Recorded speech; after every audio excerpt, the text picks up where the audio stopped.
right. I think we got it there. Let me check. Okay. Hey, Jeff Miller, thanks for coming in again to the Podcast Village Studios. Thanks for having me, Charlie. Always good to see you. Jeff, we're going to continue our ongoing discussions about business consulting, business development. And today I think we're going to talk a little bit about hiring, about talent, and how you try to match the needs and the growth needs to companies. A little bit about talent. Can you talk about talent assessment?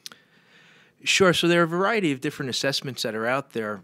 The premise that I always start with from the hiring standpoint, the cost of hiring a mistake these days. Right. You can, once you're 90 days into it, you could be looking at $25,000 to $30,000 in terms of your time, the ad that you placed, the interview process, the 90 days that you trained them. So whatever could be done proactively to make sure you're bringing on and then onboarding the person correctly, this is a tremendous asset. Yeah. Obviously, Charlie, I use this assessment with all of my clients in the hiring process. But one really interesting client of mine, great company, Prospex, they do home inspection. I've been working with Glenn and Yvonne now for about 4 years. And one of the major goals was to begin to build a team because the business has always been them. And what we've done over the last 2 years, really, once we got the systems in place that could support the team, we've brought on another 4 inspectors, but very deliberately. And for Glenn and Yvonne, it's critical that these be people who fit into the culture. And these assessments, this particular assessment, has been tremendously helpful in onboarding them, on finding the right client first, finding the right team player, onboarding them onto the team. And it's just made a world of difference. And here we are 4 years later, and Glenn and Yvonne are that much closer to not being involved in the business stuff. So through the years, I've played with I've used a couple of different assessment tools. For the last 8 or 9, I've settled actually on one in particular. Okay. Tremendous tool. It has accreditation from Department of Labor, so it can legally be used in the interview process, and actually creates a job match. So let's say we're hiring for a sales position. In the system, if you will, there's already a profile that exists. And it's measuring things, thinking style, behavioral traits, and then occupational interests. And it's breaking that down into about 14 or 15 core competencies. Okay. We have the applicant take this assessment online as the final step in the hiring process, and we get back a job match. So if we see they're a 50% match, why hire them? Might as well just pull somebody off the street, right? Because you might get that anyway. Yeah. Exactly. Yeah.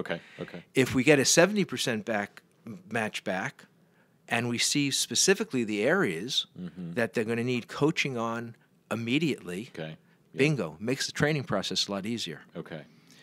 And then as an ongoing communication tool within the business, once they're onboarded, it's just we know how to communicate with that person. We know whether or not their level of manageability or accommodation or objective judgment, all these things that it's measuring, it just takes what would be a 6-month process and condenses it down. So you get that person up and running and productive really quickly. And then let's talk about from within the company too, because we were mentioning that previously or earlier. I worry about the guy who gets. It happened in a company I used to work with, a fellow who was beloved and got promoted too far, and then perhaps not supported correctly. But let's just say he got promoted to a point where it didn't work. And so then we were out this very special person, and lots of problems ensued. So you would use the assessment for the same people within the company, I imagine. Exactly. You're looking at bumping them up. Yeah, for sure. So it's one of the challenges, and what I ask folks all the time is, how are you evaluating the talent that you have within the company? And as we know from we spoke in an earlier episode about Jim Collins and Good to Great and promoting people from within because they've bought into the culture. When you have people who embody who you are as a company and they breathe that culture, this tool can say, okay, well, we want to take Charlie and promote him now into a managerial position. Right. So number one, let's have him take the assessment, and let's see where he matches as far as that's concerned. We at that point say, okay, Charlie can do this, but what's going to get him there won't necessarily make him successful unless we work on these 2 or 3 elements. Okay. Okay. So now you're able, with the support of the assessment, say, hey, let's bring in, whether you have somebody internal or let's bring in an executive coach and say, Charlie's great, we want him to succeed. These are the areas we think he needs development on, whether it's assertiveness, whether it's leadership, stepping up into that leadership role. Right. Very important one. But all this is very exciting because when you're talking about hiring from within, something that we try and do instead of hiring, and I'm not pointing fingers at anyone, and letting him sit out there and seeing what happens, you're hiring him and then further fostering that person, again, whether it's within or without, and saying, okay, we really want you to succeed, so we see an area where you can strengthen, we want to help you strengthen. It just seems to me it creates a wonderful cycle of enforcing best habits, best procedures for everyone involved, and create more loyal customers and clients than ever. So. It's a win-win. It's best practices. Yeah. I often joke. I bet you a lot of people don't do this though. We're doing our best to spread the word. Yeah. I often joke one of the areas it looks at is objective judgment, which means are you making decisions from an objective standpoint, or are you more subjective, more intuitive in your approach? Now, people who are objective tend to be much more, well, just that. They're not necessarily letting their emotions get into play. Yeah. Whereas people who are very subjective, they'll react quickly, they'll react based on a gut instinct. Each one is beautiful important and perfect the way that they are. But from as you can imagine, as a communication tool within management, let's say, if you have somebody very subjective dealing with somebody very objective, boom. Yeah. So I'm a 2. I'm really subjective. My beautiful wife, Betsy, is an 8. Okay, that makes some interesting conversations, perhaps. Well, over the 38 years of marriage, as I'm sure you can understand, every conversation that we have typically will revolve around that. Yeah. So if we're able to catch it in time, she'll look at me and say, "That's your number 2," or I'll say, "That's your number 8," and the conflict, that discussion.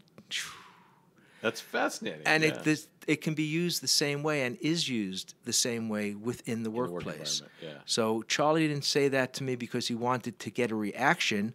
Charlie's just really objective. And if I understand that, I hear it in a much different way. Yeah. So it's a great tool all around. Yeah. Okay.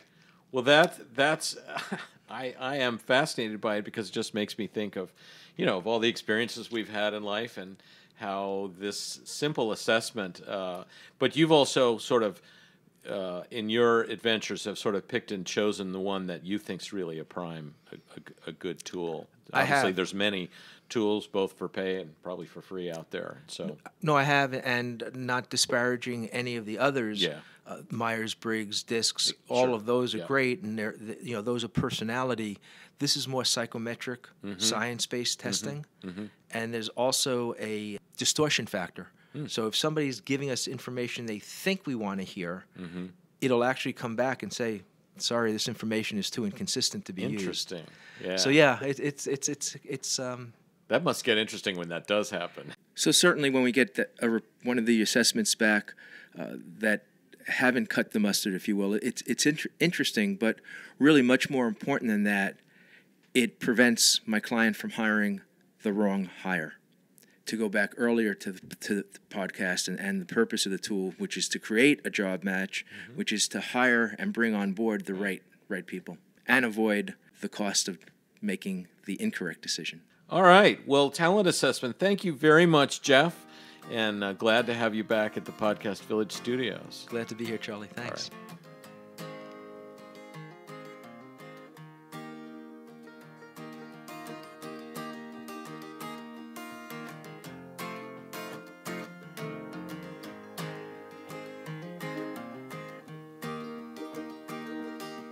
73 men sailed her from the San Francisco Bay, pulling off of the ship, and here's what they had to say.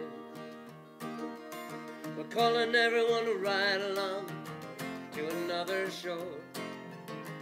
We can sail our lives away and be free once more. Nobody heard them calling, nobody came along. They were too busy watching all those raindrops fall. Then the storm came a-rolling